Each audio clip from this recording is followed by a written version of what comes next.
아사왕 그는 유다의 3대 왕입니다. 그는 신앙의 개혁을 시도하여 성공한 인물로 평가됩니다. 역대하 15장 17절 말씀을 보면 아사의 마음이 일평생 온전하였더라 그렇게 표현하고 있습니다. 아사는 평생도록 온전한 마음으로 주를 섬겼다라는 의미입니다.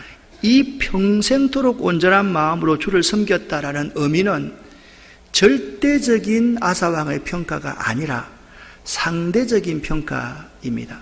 아사왕이 다른 열왕들에 비해서 평생토록 온전한 마음으로 주를 섬겼다라는 말입니다. 그런데 아사왕이 교만하게 됩니다.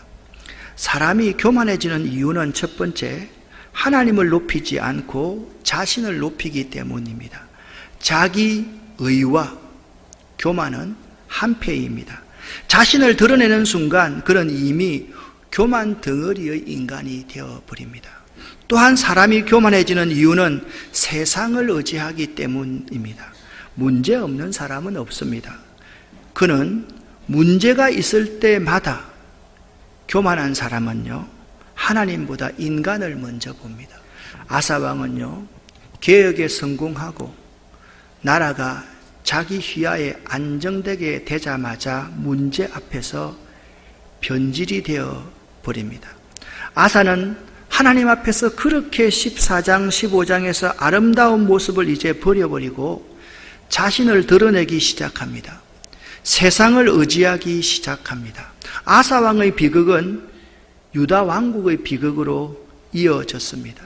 아사왕은 북왕국 이스라엘의 바하사가 침공해 오자 아람 나라 벤하닷에게 도움을 청합니다.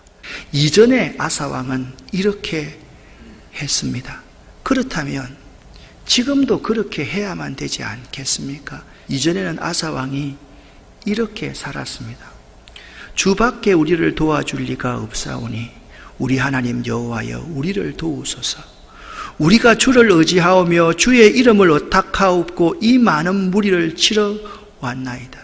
그런데 왜 지금 아사왕은 세상의 힘을 의지합니까? 하나님의 은혜를 잊어버린 게지요.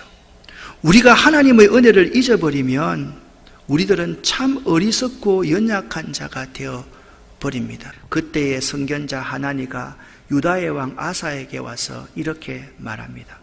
왕은 왕의 하나님 여호와를 의지하지 않고 아람 왕을 의지했습니다. 이전에 왕이 위기를 맞이하였을 때는 구스 사람 100만 군대와 병거 300성의 엄청난 군대가 유다를 침공해 왔을 때 왕이 여호와를 의지하였으므로 여호와께서 승리케 하셨습니다. 하나님께서는 온 땅에서 여호와께 몸을 맡기는 사람을 찾고 계십니다. 하나님께서는 그런 사람들을 강하게 해주시기를 원하시는 분입니다. 아사 왕이여, 왕은 어리석은 짓을 했습니다. 이제부터 왕은 여러 전쟁에 시달려야 할 것입니다. 이 예언자의 말씀이 구구절절 옳지 않습니까? 그렇지 않습니까? 그런데 교만해져 버린 아사 왕의 행동을 한번 보십시오. 아사는 선견자 하나니의 말을 듣고 화가 나서 하나님의 사람을 감옥에 가두어 버렸습니다. 아사는 그때의 다른 백성들도 자기 할아버지 르호보암처럼 폭정으로 함부로 대했습니다. 이전의 아사와 지금의 아사는 전혀 다른 사람입니까? 아니지 않습니까? 똑같은 아사이지 않습니까?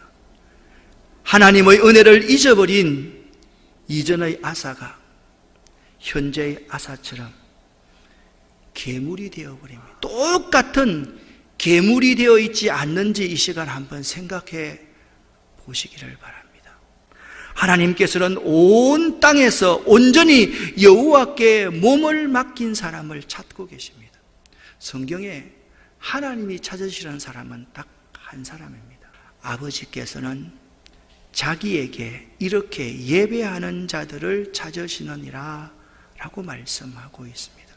하나님은 그 시대나 지금 이 시대나 예배하는 자들을 찾으십니다. 그 예배하는 자들을 찾으셔서 그 예배하는 자에게 하나님의 능력을 더딥히기를 원하시는 분이십니다. 할렐루야. 역대하 14장 7절 말씀을 보니까 우리가 우리 하나님 여호와를 찾았으므로 그렇게 말합니다. 아사 왕이 이전의 모습은 우리 하나님 여호와를 찾는 모습이었습니다. 하나님의 은혜를 입은 자들은 아사처럼 이런 식으로 삶이 변질되어서는 결코 안 되는 것입니다. 좋은 면으로 변하는 사람이 있고 교만하게 변하는 사람이 있습니다. 세월이 가면 갈수록 맛있는 포도주를 만들어서 내는 사람이 있고요. 가면 갈수록 변질되는 사람이 있다라는 말씀입니다. 여러분은 지금 어떻게 변해가고 있습니까? 여러분의 모습은 지금 어떻습니까? 제가 이 설교를 준비하면서 목사들이 교만해지는 이유를 생각해 보았습니다. 목사들이 자신을 성찰할 줄 모르기 때문인 것 같습니다. 또 한 가지, 목사들이 교만해지는 이유는 교인들 때문인 것 같습니다. 우리 신자들이 교만해지는 이유는 비교하기 때문인 것 같습니다. 또 한 가지, 우리 믿는 자들이 교만해지는 이유는 자기 의를 드러내기 때문인 것 같습니다. 사람이 교만해지는 이유는 하나님을 높이지 않고 자신을 높이기 때문입니다. 그러기에 5가지를 말씀을 드렸습니다. 자기 의와 교만, 회개치 않는 것, 이기적인 생각, 상대적인 비교는 다 한패임을 알아야만 합니다. 아사는 위기의 때엔 하나님만 의지하였지만 형통할 때에는 세상을 의지하였습니다. 아사의 이러한 모습이 오늘 우리들의 모습은 아닐런지를 생각해 볼 수 있기를 바랍니다. 이전에 아사 왕은 여호와 보시기에 선과 정의를 행하였던 왕이었습니다. 하나님만 사랑했기 때문에 우상을 다 척결할 수 있었습니다. 그의 어머니의 태우의 위를 패할 정도로 하나님만 사랑했습니다. 백성들을 하나님을 찾게 하고 백성들에게 하나님 말씀을 가르치고 백성들이 하나님의 율례와 법도를 지키도록 했습니다. 아사 왕은 하나님 보시기에 아름다운 왕이었습니다. 그런데 그런 아사를 성경에 이렇게 표현했지 않습니까? 그러나 아사의 마음이 일평생 여호와 앞에 온전하였으며 여호와께서 아사에게 평안을 주셨으므로 그 땅이 평안하여 여러 해 싸움이 없은지라. 아사 왕은 위기일수록 여호와의 제단을 재건했던 사람이었던 것입니다. 위기 때에 하나님을 찾았고 하나님께 부르짖으며 기도했습니다. 아사가 회개하여 다시 회복되었다라고 끝나지 않고 완고한 채로 병들어 죽어서 유다 왕들의 역사책에 부끄럽게 기록되었다라고 성경은 증언하고 있습니다. 왜일까요? 왜 그럴까요? 우리 모두가 아사 왕처럼 완고한 죄인이기 때문에 그렇습니다. 성경에 의인은 없나니 한 사람도 없다라고 말하고 있기 때문입니다. 사랑하는 아름다운 교회 성도 여러분, 하나님만 의지하십시오. 하나님만 의지하십시오. 하나님만 의지하시기를 예수 이름으로 간절히 축원합니다. 세상 의지하지 마시기를 바랍니다. 세상 의지하고 아람 왕 베나닷을 의지하면 우리는 실패할 수밖에 없고 망할 수밖에 없다. 이 아사 왕의 교훈을 잘 기억할 수 있기를 예수 이름으로 간절히 축원합니다. 기도하겠습니다.